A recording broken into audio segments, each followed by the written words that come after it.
Friday Night Funkin', the free hit indie rhythm game made as a love letter to Newgrounds. Who knew that it would hit these extraordinary heights? Of course, being a highly popular game, the community surrounding it is very expansive. But with every large community, there is always a good and a bad side, so that's what I basically want to talk about today. I'll be covering a variety of aspects of the FNF community, focusing particularly on the fandom gathering around YouTube. I want to preface this video by saying that I'm a huge fan of a lot of the stuff in the FNF community, and I've been following the progress of this silly little rhythm game since the 6th week came out, over 10 months ago. I'm not trying to milk the drama for content or whatever. I'm just trying my best to use hindsight to make informed judgments about a fandom that I both absolutely love and totally despise, and compile all of this information into one video. Furthermore, I will not be individually covering NSFW or R34 art of FNF characters, because I don't want to get into the vapid argument around morality behind making explicit art about FNF characters. Seriously though, this video was very hard to research and make. I came into this thinking, oh yeah, people were flagging Retrospectus mod for NSFW, the Midfight Masses team received death threats over charting, people were hating on the Tabby mod because Genocide was a lot like Whitty's Ballistic, etc. But then I looked further into it and spiraled down a massive rabbit hole that I didn't even know existed. So please support my channel and subscribe. I really try to put a lot of effort into my videos to make them as high quality as possible. You can also join my Discord server and follow me on Twitter if you want. Links will be in the description. Anyway, I'm going to be structuring this video like a sort of compliment sandwich, but not really. Basically, I'll talk about something good about the community, and then something bad about it, and so on. Finally, I would like to put this at the beginning of the video. It's a recent tweet by Brody Fox, which reads, "Dear FNF community, please stop making every problem into a public issue. This only involves more opinions, emotions, and encourages bullying. Mods should be fun to make. It's also a place to sharpen your skills and professionalism. Tweeting about every problem isn't pro." This quote basically sets the tone for this video, and when the Yo Mama guy makes a tweet like this, you know something is serious. Anyway, let's get going. Let's start with something positive. The modding community. Oh my god, the FNF modding community is great, and definitely one of the most engaging that I've seen since A Hat in Time. It's absolutely fascinating to see the volume of content that people can churn out and so wonderfully translate into the medium of a simple rhythm game. Like seriously, some of this stuff shouldn't work as well as it does. You have lighthearted meme mods, you have dark and serious mods, you have some pretty impressive homage mods, you have nostalgic and niche game crossover mods. If you can think of a topic, there is a 90% chance that there's already a mod about it. Do you want a mod full of random humor and memes? Here's the Verse Nonsense mod. Do you want a mod that tackles the tough subject matter of mental well-being in the art community? Here's the Starving Artist mod. Do you want an AU mod where boyfriend and Pico are a couple and are on the run from boyfriend's abusive parents? Here's the Soft mod. Do you want a mod about that little known niche psychological horror game Amori? Here's 3. As of now, there are hundreds of mods right at our fingertips to be downloaded from Game Banana. I have so much respect for these people who put so much passion and care into their work, and putting all of this work into a free game with little to no hope of being paid.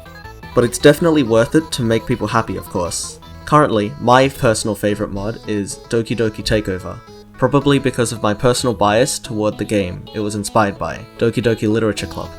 But you can't deny that it's very well made and a lot of love was put into it. Other incredibly well made mods are VerseSonic.exe, Hypno's Lullaby, Verse Tricky, and Dusttail. But of course, there are many more high quality mods. And with some incredibly interesting upcoming mods like Indie Cross and a Bob and Bishop EX expansion, we can only keep hoping what can come next in the modding community. Alright, let's get a little more serious. I want to say this in the nicest way possible, because I feel like this is going to be true for many of the people currently watching this video, but I feel like a majority of the Friday Night Funkin' community consists of younger children between the ages of 9 to 13.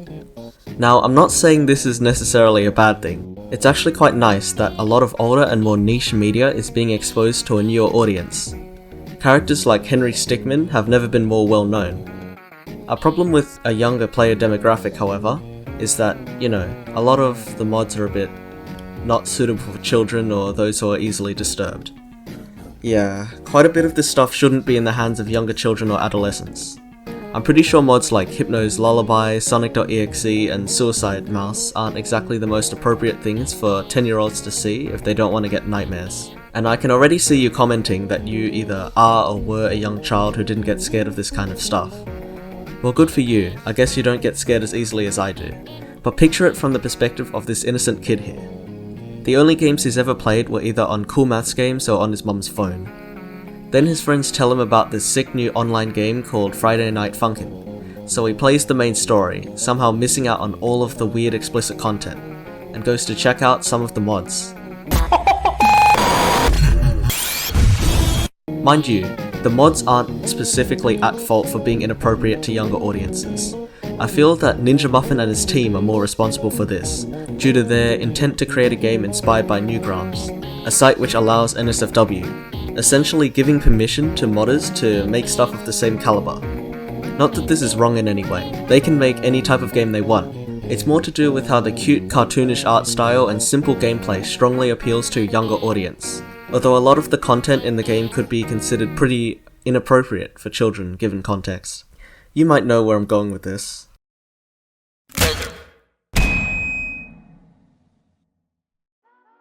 I genuinely don't want this video to stretch over an hour, and my peanut brain physically can't endure days of scrolling through Twitter, YouTube, and Reddit posts, so I'm going to solely recount the 4 biggest mod cancelling debacles I have heard of. That's enough, right? When I say mods getting cancelled, I mean any major drama where a mod or mod creator has been harassed so much that either the mod has been taken down, or the creator has left the community, or maybe both. And if you're watching this video and have contributed towards any harassment towards developers or mods, please just click off the video, I don't want you here. Anyway, let's get into this. One of the first and most well-known FNF controversies was the one surrounding a mod called Midfight Masses. It was one of the most iconic FNF mods of all time, and will definitely go down in history for its unique art and excellent songs. Like, you can't deny Mike Gino's talent when Zaphadilla ends up on Billboard. Anyway, this mod was enjoyed by many. However, there was a very major flaw. The charting. I love this mod, but I genuinely can't defend whatever this is. The charting also included many double notes to artificially increase the difficulty of the songs, but in the first few builds of the game, hitting the double notes was very unreliable and made the mod quite unsatisfying to play. Luckily, the double note issue was mostly solved. Then the April Fool's update came out, with the introduction of the best character, Selva. His song Casanova was supposed to be a very obvious jab at the people criticizing the charting. Look at this literal waterfall of notes. Beautiful, isn't it? But of course, some people didn't get the joke and began to criticize Casanova's poor charting even more vigorously than any other song. There was also controversy regarding the exclusion of Selva's sister, Rasazi, in the mod. This was mostly cleared up by the lead developer, Doki Doodles, who stated that she didn't want Rasazi to be a prominent character in the mod since it would draw more attention to her and prompt NSFW art to be made about her, despite both Selva and Rasazi being underage. But of course, there is indeed R34 art of both of them, which I will not show here for very, very obvious reasons. On May 10th, 2021, Doki Doodles stated that she was going to become less active on social media to deal with aspects of her personal life, such as work and health, but she would still try her best to occasionally upload doodles. Then, 8 days later, on the 18th of May, she deactivated her Twitter account due to some of the dumbest attempts at cancelling I have ever seen. In the span of just over a week, Doki Doodles had people impersonating her, sending her death threats, and attempting to find the identities of her friends and family so they could make contact with her. In mid-June, Doki Doodles posted a story on her Instagram account where she spoke about her decision to leave the FNF community, and as it appears, social media as a whole under the username of Doki Doodles. Let's just wrap our heads around this for a moment and try to determine a motive for the harassment. People were doing this because of the charting of the mod. Okay, maybe there were some people who were angry about apparent hypocrisy surrounding the portrayal of Selva, but that's still not grounds for hate. Picture this in your mind's eye for a moment. You're a movie director and have just released your debut film.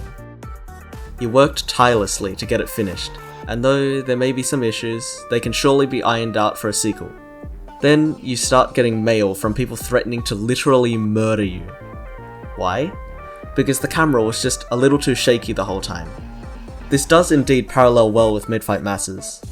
Both a shaky camera and poor charting can make the experience of the media less engaging, but neither are compelling reasons to harass the creators. The MFM mod has been privated on Game Banana and is never going to be made public again. Doggy Doodles has almost completely left social media altogether. If you see a Twitter account named Doggy Doodles, do not fret, as the account owner is merely holding onto the username to prevent people from stealing the username and impersonating Doggy Doodles. The lead programmer, Cruoao Anomal, is also now inactive on social media. On July 26th, Cruoao made a Twitter thread addressing the situation, where they spoke about how they privated the mod because of the constant harassment. Cruoao mentions they're experiencing creator burnout and how the constant demands and complaints from players made it so that the dev team just didn't get any fun or enjoyment out of working on the mod anymore, so they decided to stop. The only person still active on social media out of the 3 developers is Mike Gino, who currently runs a YouTube channel and has contributed to a few other fairly prestigious mods, such as Indie Cross and Ghost Twins. Despite the mod being taken down and 2 out of the 3 developers leaving the community, Midfight Masses is still cherished as one of the most iconic mods in FNF history. In an Instagram story, Doggy Doodle stated that she was okay with people still liking her characters, which seems to have been taken with a stride by the community. Even after their mod had been privated, Sarvente, Ruve, Selava, and Rasazi have appeared as cameos in other mods, and there have even been redrawn, recharted, and variation mods made about these characters. Overall, it's sad to see the mod gone, but at least its legacy lives on in the community.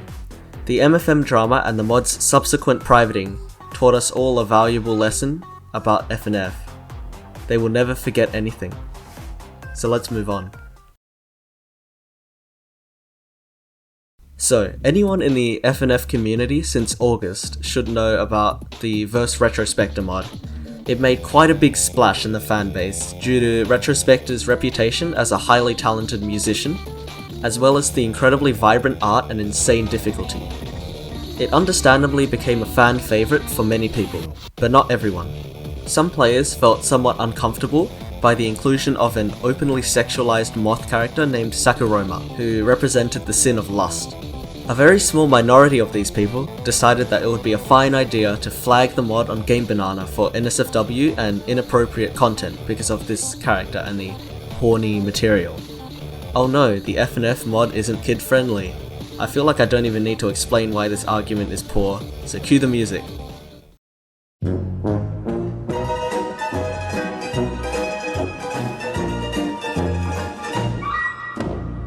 Retrospector posted a few tweets showing the reports against his mod, and was justifiably quite angry. I mean, wouldn't you be if you spent so much time creating a high quality mod, only for some young child to say, "Too inappropriate and horny. My brother saw this mod and said what the funk," and then your mod gets flagged as NSFW and marked as a PORN game.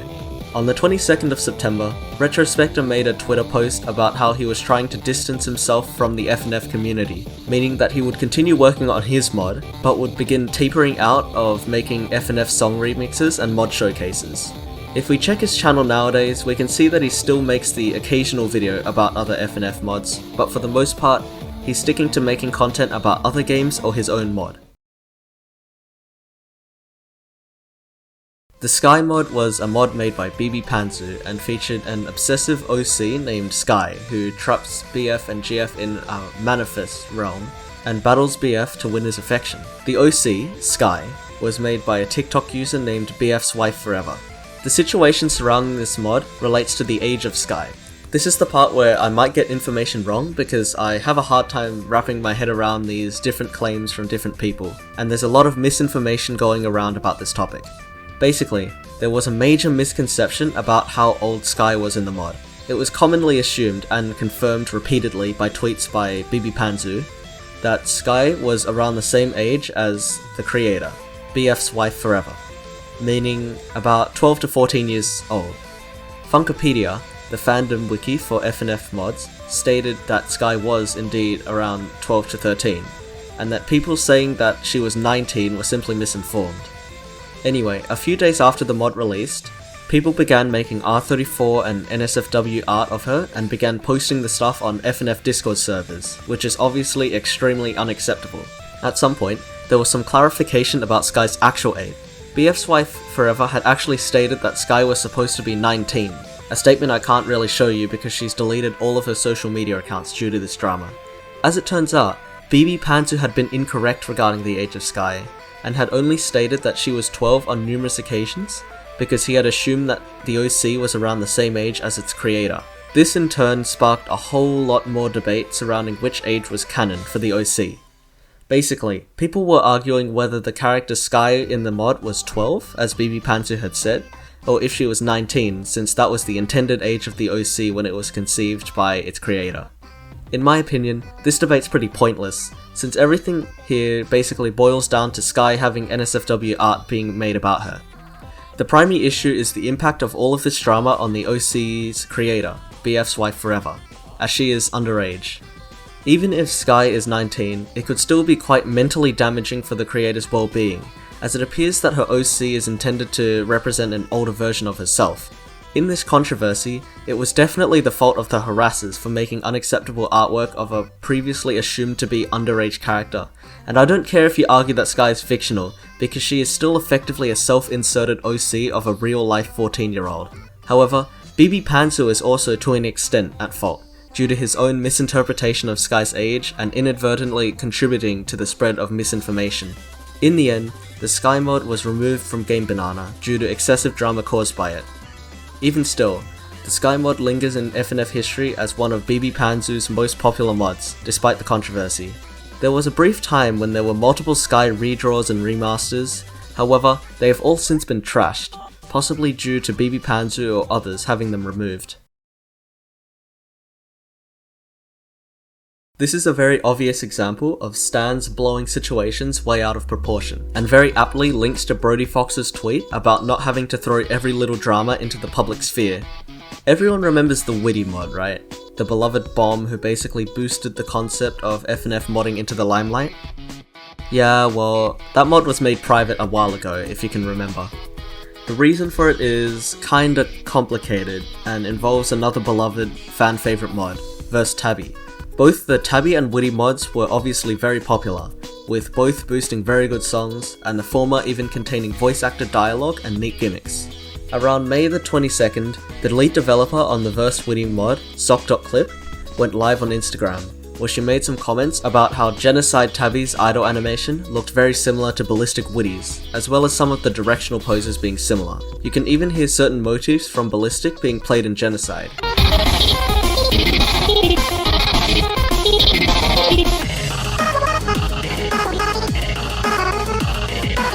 Obviously, as with any large community, a small group of stans went and harassed the lead developer of the Tabby mod, Homski, because if there's one thing that the FNF community is good at, it's turning little discussions into major public dramas. Fortunately, it seems as though Homski and Sock.clip managed to settle the matter privately.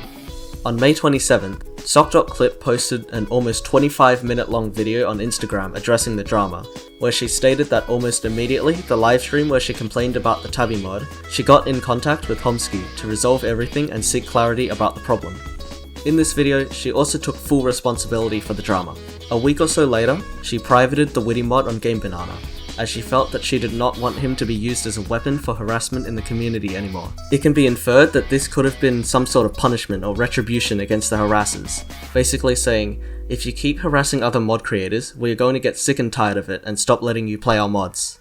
I can understand why Sock.clip wanted to remove her mod, but hindsight allows us to see the repercussions which came with doing this. Some people questioned whether or not she got her entire dev team's permission before she privated the mod, as it would have come off as extremely selfish had she not gotten their consent. People also said that she should have taken a break from the community instead of acting brashly and privating her mod as an impulsive response to the drama. But the worst part of this is that removing her mod off Game Banana basically turned Whitty into a martyr for the harassers. They may have seen Whitty's privating as a sacrifice taken as a consequence for the Tabby drama, and despite Sock.Clip's intent to have Whitty removed altogether from the fandom, there is still so much Whitty related media in the community. Whitty will always be immortalized as one of the most important FNF mods of all time, so removing him from Game Banana was effectively all for naught, and may have actually caused increased harassment toward Sock.Clip from people who are unhappy with the mod being gone. Please understand that I love the Whitty and Carol Date Week mod, since it felt like a wonderful send-off and celebration to many popular mods at the time, but I always thought that it was glorifying Whitty's removal from Game Banana in a way. My judgment on the situation? Personally, I can respect what Sock.Clip did, however, it appears that doing so has only accentuated Whitty's presence in the community. Obviously, we can't forget the impact of Friday Night Funkin' on the YouTube community. So many channels have grown or become noticed due to their association with this free rhythm game. A whole subgenre of FNF YouTube content was formed around the beginning of March. Insert FNF song here, but every turn a different skin mod is used, made popular by the YouTuber Prismatics, who is still making this content to this day. Previously only known for his playthroughs of games such as Hollow Knight, Hades, and Dead Cells, Prismatics has grown to almost 1 million subscribers and gained hundreds of millions of views with his new style of content. This unique concept was expanded upon by Blantados. Blantados had only previously been known for his Henry Stickmin edits, and I am very proud to say that I've been an OG fan of his. However, he used Prismatics' idea and created a whole new wildly popular subgenre, but every turn a different cover is used, or more commonly known as BETADCIU. Wow, that's a mouthful.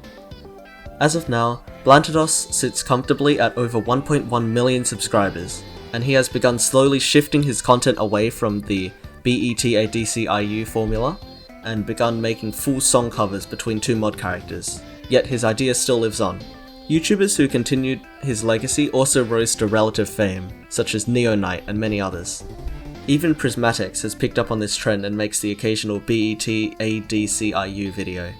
Of course, we can't forget so many of the creators who play and showcase FNF mods as soon as they come out to bring attention to them, such as Gagcoin, CommunityGame, and Flippy. YouTubers like these are quite important in keeping the modding community alive, as they effectively advertise the brand new mods to encourage more people to play them, or simply play the mods for viewers who are either unable or unwilling to play the mods themselves.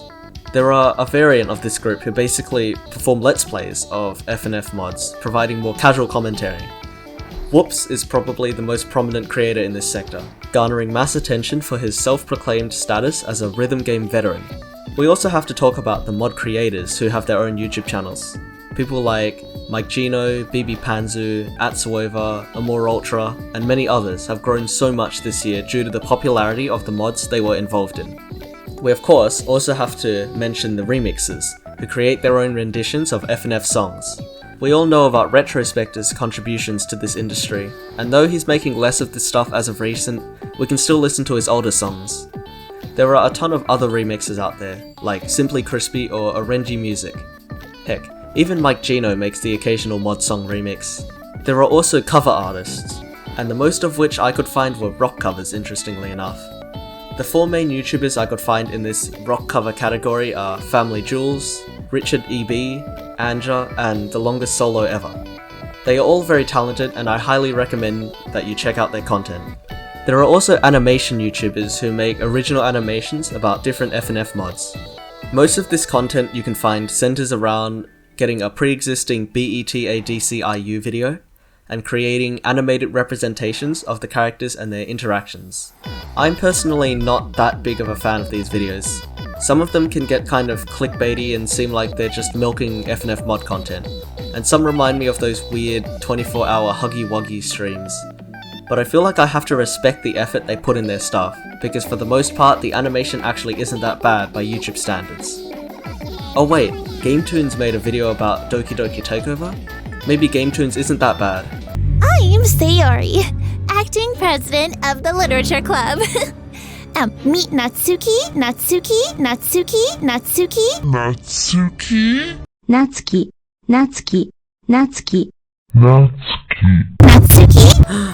They said Natsuki wrong? On second thought, maybe I still don't like their channel.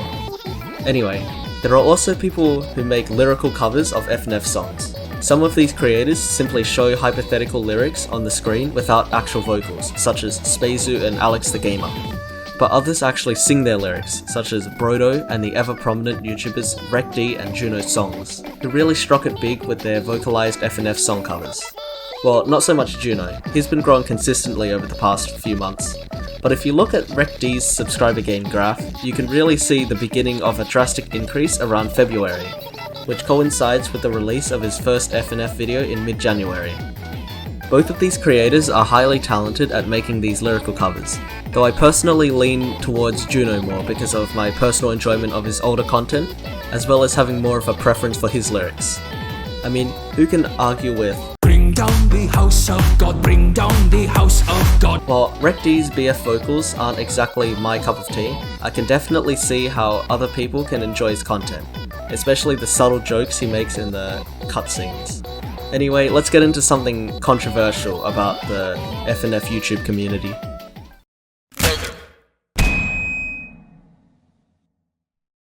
So apparently this is a thing. It's hard to really get a gauge for what exactly happened because of Twitter accounts and posts being suspended or deleted, but I'm going to try my best to work this all out. Around November 16th, a developer on the FNF HD mod team, Kolsan, made a call-out tweet about CommunityGame, effectively accusing him of profiting off FNF mods by making videos about them on YouTube, but paying the mod creators minimal amounts of money, as well as barely crediting the mods in his video descriptions. I can already see a couple of issues here. If we go to a CommunityGame video before November 16th, it appears that the mods are credited sufficiently. However, this could be unreliable if the descriptions were edited after the callout, so let's move on from that. It is also questionable whether or not mod creators should even be making money off of their mods in the first place, seeing as FNF mods are already built around someone else's pre-existing game. Hence, it would be quite immoral to be making money by making fan games off of an original free game. But it looks like FNF mod creators do actually commonly make money from YouTubers playing their mods, as evidenced by this tweet by CommunityGame himself. Though Coulson can come off as pretty brash and rude sometimes, he does have somewhat of a point. His main argument is that CommunityGame is making large sums of money from videos about mods, which are based around a free game and barely compensating the people who effectively created his content, the mod creators. It's hard to pick a side in this situation. On one hand, mods shouldn't be making money from the FNF dev team's free intellectual property. But on the other hand, mod showcases such as CommunityGame shouldn't be making money from mod creators' mods about the FNF dev team's free IP. Anyway, after Kolsan's initial tweet, some other mod creators bandwagoned against CommunityGame. Basically, BB Panzu made a rough sketch of a mod concept featuring CommunityGame as a massive logo-headed villain, and Gekoin, Cval, and Flippy being the protagonists. It essentially depicted CommunityGame as a faceless corporation who was beating down on other mod showcase creators. People then started expanding on the initial idea and created more in-depth sprites for the characters, as well as potential music. It's hard to tell whether or not BB Panzu was joking when he made this sketch, or if it was genuine criticism against CommunityGame. 2 days later, BB Panzu made a very long Twitter thread where he revisualized the whole CommunityGame situation.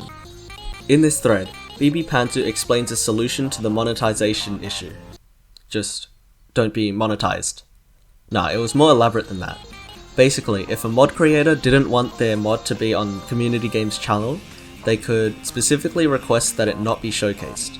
However, BB Panzu also argues that CommunityGame should not monetize any of his videos, such that he isn't making money off of other people's free content. The reception to this thread was somewhat mixed. Many people understood what BB Panzu was saying and appreciated that he had rethought his previous reaction to the CG drama. But many others defended CommunityGame by saying that he needed the YouTube revenue from making his videos, and that without him and his mod showcases, the FNF community would be much less active. While the second part of the defense is agreeable, I don't think it's verifiable that he makes his entire living off of FNF content, but I digress.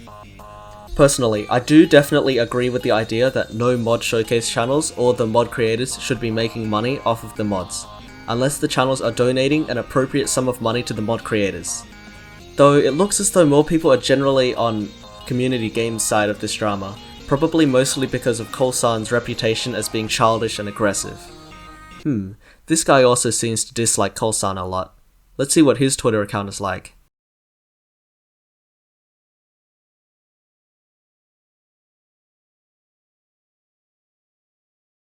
Oh god. It's Spete.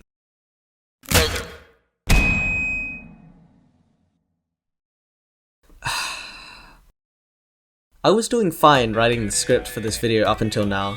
It was actually kind of fun exploring the internet to uncover drama from months past. But now we've come to this. I want to focus this entire section on Spete, because I, personally, feel that he is one of the most detrimental YouTubers to the FNF community, for reasons I will soon dive into. I'll preface this part by saying I personally dislike Spete, as many of you probably also do. But allow me to remind you that I absolutely do not tolerate harassment of any kind.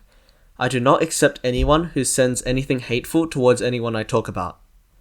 That being said, I'm most definitely sure that if there are any Spete fans listening, they'll tell him and I'm gonna have a video made about me. I can already picture the video title. Greedy YouTuber milks my name for views. Or perhaps, serial introvert is... ... Jokes aside, please don't harass Spete, because that wouldn't be very nice. For those of you who don't know, Spete is a commentary YouTuber. Basically, he makes videos about various dramas as they happen, usually just playing a game in the background while showing evidence on the screen. Think Connor Pugs. But by scrolling down through his channel page, you can already see an issue. First off, the man baits for clicks with suggestive or sexually appealing thumbnails, like that's not even a question. You might see this particular character show up a lot in his thumbnails. This character is actually his OC, named 5'9". Okay, it's cool that you have an OC you can showcase in your thumbnail, and it looks really well done compared to my dapper, pixelated monstrosity. But why is she half naked in this thumbnail? The video is about the dark secrets of FNF's Hypno's Lullaby, so there's no reason to have an image of your OC dressed like that. Furthermore, if we just keep looking closer, we can see that he is, quote-unquote, featuring other creators in his video titles. Like, come on, typically when you feature someone in your video, it is used to indicate that you collaborated with that person. I don't think you would typically feature people you are talking about, per se. If they had an input into your video, then yes, they are featured. But if they are the topic of the video, then they shouldn't be featured. That's like having the title of my previous video be Undertale's Genocide vs Deltarune's Snowgrave, The Weight of Sin, and Pushing It Onto Others, featuring Noel, Kara, Chris, Frisk, Player. Just because you talk about them doesn't mean you feature them. It implies that he is manipulating the YouTube algorithm by sticking someone else's name into the video title to garner more engagement. Moving on. The main issue that I have with Spete is, as many of you are probably aware, that he milks FNF content as much as he can through the stirring of drama, and really likes to play off the fact that by making these videos and cultivating a fanbase who believes in him, is indeed contributing to the toxicity that he so avidly speaks out against. Let's do a little case study of this one video here. FNF modders attack CommunityGame featuring Kolsan, Gigcoin, and BB Panzu. Friday Night Funkin. I chose this video to dissect because it has some very interesting stuff in it, as well as this drama being known to all of you since I literally just told you about it. Basically, Spete covers a bunch of tweets and drama surrounding mod creators speaking out against CommunityGame. Kolsan is very well known in the community for being extremely aggressive on Twitter, pushing their audience and their fan base to go harass and attack anybody they have conflict with. Excuse me, how is this pushing people to harass other creators? He's just saying that he can't control whether or not his fans harass others, not encourage it. This is as close to pushing harassment as I am to being 6 foot tall. Throughout the video, it is exceedingly obvious that he's taking CommunityGame's side in the situation, due to previous poor experiences with Kolsan. You could really define these people as being sociopaths because they truly have a disregard for other people. He shows a few tweets and explains the drama, but then switches into talking about Gaycoin liking harassment tweets. This goes into a whole nother topic surrounding Spete, being his very strange and unjustifiable beef with Gigcoin.